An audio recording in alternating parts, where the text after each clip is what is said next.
Our next reader, Aya de Leon, teaches creative writing at UC Berkeley.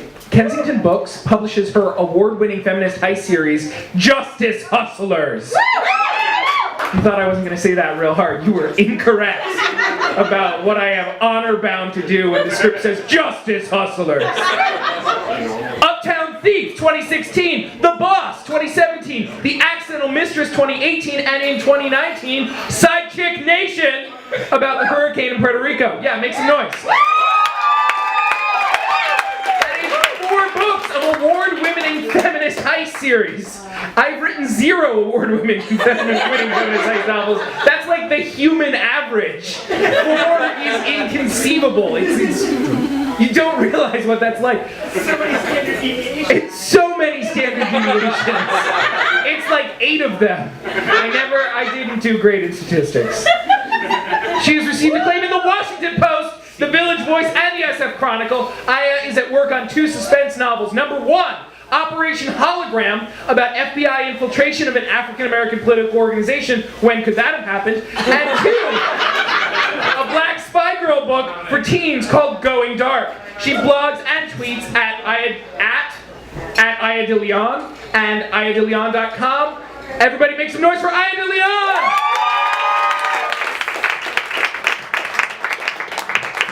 Hi, girls. Hey, okay, I am writing this series, and so I'm going to read a couple of beginnings. The first one is for family, so this is the beginning of The Accidental Mistress, which is about 2 sisters who are immigrants from Trinidad. One is good and one is bad. Prologue, November. Lily had always been trouble, but Violet knew something was really wrong when she heard a strange man yelling her sister's name. It was early afternoon and Violet was standing at the Manhattan cruise terminal where some of their largest vessels came to dock. In front of her, a giant ship loomed quiet and empty. On this unseasonably warm November day, Violet breathed in the briny smell of polluted New York water and heard the swish and hiss of water sloshing around and below her. Across the cream-colored bow, Elite Cruises was written in dark gold script. Along the lower half of the ship's side, dark windows dotted the outer wall like a triple strand of onyx beads. Above that, several stories of balconies stretched across the length of the ship. A shirtless black man appeared at the railing. "Lily!" he bellowed. Violet looked around but didn't see her sister. Much further down the ship's side, a hydraulic metal gangplank stretched from the belly of the vessel to the cement dock. The man continued yelling, "Lily! But what a Ross!" He was dark and firmly muscled, cursing in Jamaican patois down at someone Violet couldn't see. "Lily, you losers! What a blood clot do ya?" 2 days before, Violet had gotten a message from her sister via ship-to-shore call. Lily's voice had sounded bright and bubbly. She was coming to New York, and she gave the exact date, time, and location for Violet to meet her. Spontaneous, crazy, practically no notice, typical Lily. As kids, Violet had always chased after her reckless little sister and tried to keep her out of trouble. Violet had left for boarding school at 14. It had been 12 years since they had seen each other in person. Now, suddenly, Lily was whizzing down the gangplank on a tandem bicycle. Violet echoed the Jamaican man's curses in U.S. English. What the fuck? Lily got closer. She was wearing a beige maid's uniform and flip-flops. She pulled up to Violet and screeched to a stop. "Get on!" Lily said, indicating the rear seat of the bicycle built for 2. "If that crazy yachty catches us, he'll kill me and you too for good measure." In the distance, Violet saw the shirtless man running down the gangplank to give chase. Violet was dressed for work, wearing wedge sandals and a long A-line dress. She hiked the dress up in one fist and climbed onto the bike. The sisters began to pedal. Violet's feet were unsteady in the high heels. Fortunately, cruise season was winding down and there were few pedestrians. They only had to swing wide to avoid an elderly woman walking a dog. At the corner, the light changed to green and they turned onto a busy commercial Manhattan street. Unfortunately, the traffic was one way, headed toward them. "You're gonna get us killed!" Violet screamed, watching the line of vehicles bearing down on them. She shut her eyes, expecting to feel the impact of a delivery truck crushing their bodies against a parked car or hurling them into the street, but miraculously, Lily managed to avoid the line of swift cars. Violet's eyes flew open as she could feel the bike leaning dangerously to the left. As they rounded a corner, she gripped the handles even tighter and clenched her body onto the bike. At least they were moving with traffic now, and the cars didn't look like potential executioners. "Damn, Violet!" her sister yelled over her shoulder. "Will you pedal? I'm trying to put as much space between me and that lunatic as possible." Violet began to pedal down the long block between the avenues. When this was over, if they didn't both get killed, she vowed to personally wring her sister's neck. Stores and restaurants flashed by as they sped along the sidewalk crowded with pedestrians. Behind them, they heard a siren. "Could that bastard have called the police?" Lily asked. "Did you commit a crime?" Violet asked. "Only jumping ship," Lily said. "But he knows that if the police catch me without papers, I'll get deported." "I don't fucking believe this," Violet said. The police car turned down their block but got caught for a moment behind a garbage truck. Lily turned the corner on the far end of the block. "Brake!" she yelled to Violet. Both women squeezed the handbrakes. The bike stopped abruptly. Violet lurched into her sister's back, banging her ribs painfully on the handlebars. Lily leapt up off the bike and yanked Violet behind her as the bicycle clattered to the ground in front of a temporary Halloween costume shop. "Lily, what the hell is going on?" Violet asked. "I just immigrated," Lily said, and strolled into the store.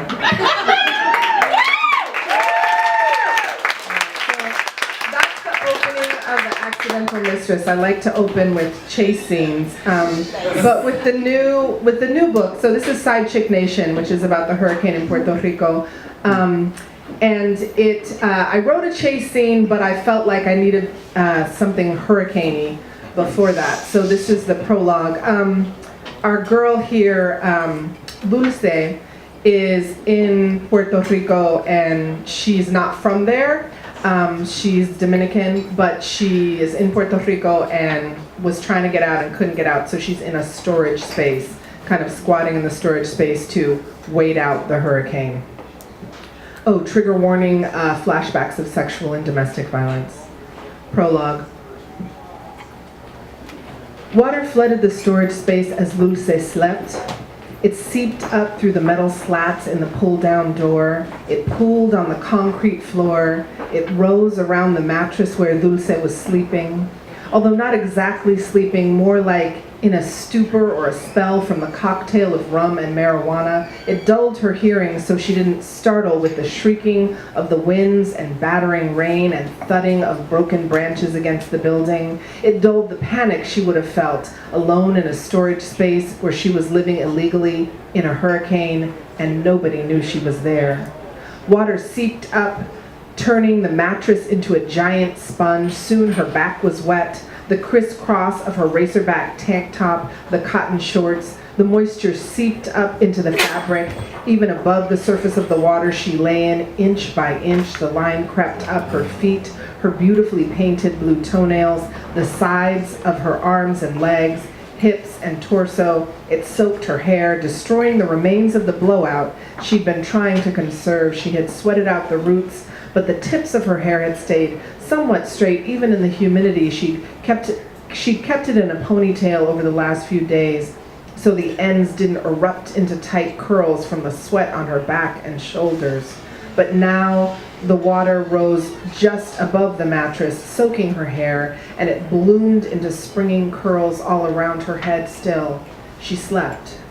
It wasn't until the water seeped into her ears that her body moved at all beyond the rise and fall of her chest. Her shoulders flinched with the moisture tickling her ear canal, but it didn't wake her. First one side, then the other, as her head was slightly tilted on the mattress, no pillow. But then both ears filled and the tickle was gone. Her body stilled again in sleep, the now full ear canals dulling the howls of the storm. The flooding outside was anything but gentle, yet the water could only seep in through the slats in the metal door, the crack at the bottom just above the cement floor, so the water level rose slowly. It crept up gently along her neck, her jawline, her cheekbone. The water sidled up tenderly, like a lover. Dulce slept like a maiden awaiting a prince, awaiting a kiss. Yet she slept on when the water first touched her lips. Only when it began to seep into her mouth did she slowly stir, the water pooling at the back of her throat and making it impossible to breathe properly now. The prince had come, the rescuer on his horse, the discoverer, the pimp. She flashed back in the choke of the water. She recalled her pimp's hands around her throat, the bruising press of his fingers against skin and muscle and tendon and windpipe.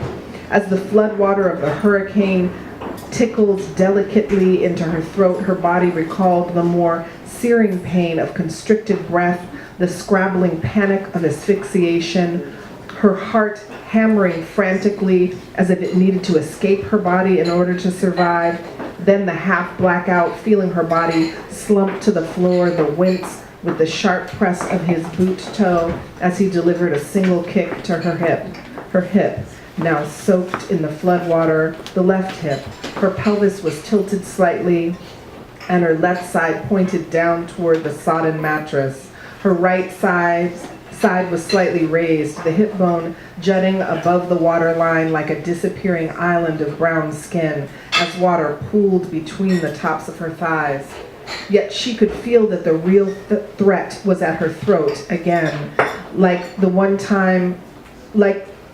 other time when her pimp had sent one of his thugs to kill her. The man had a knife at her throat as a few dozen women and some of their kids looked on in horror. She had stood outside the shelter on the icy Manhattan ground in bare socks, numb with terror, unable to feel the freezing concrete beneath her feet.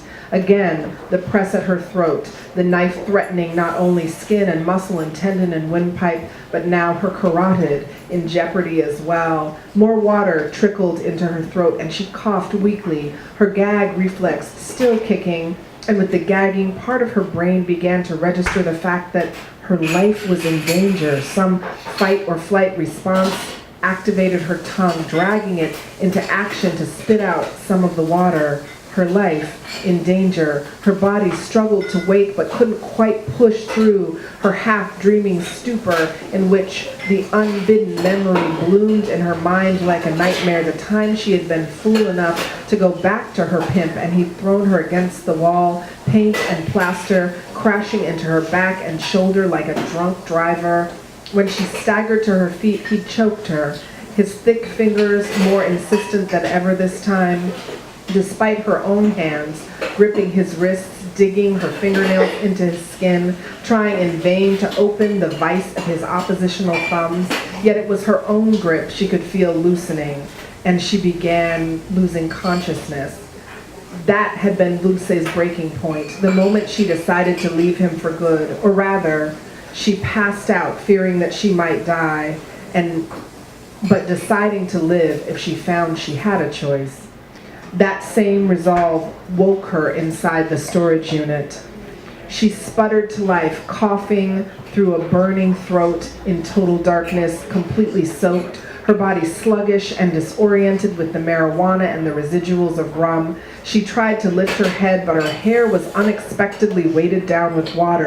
Slowly, through the chemical fog, she rolled to her side.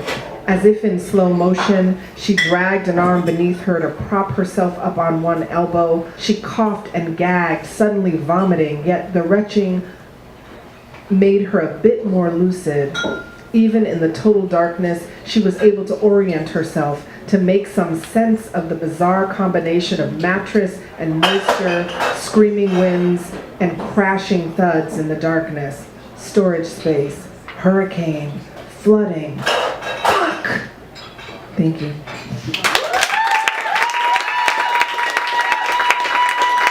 Make more noise!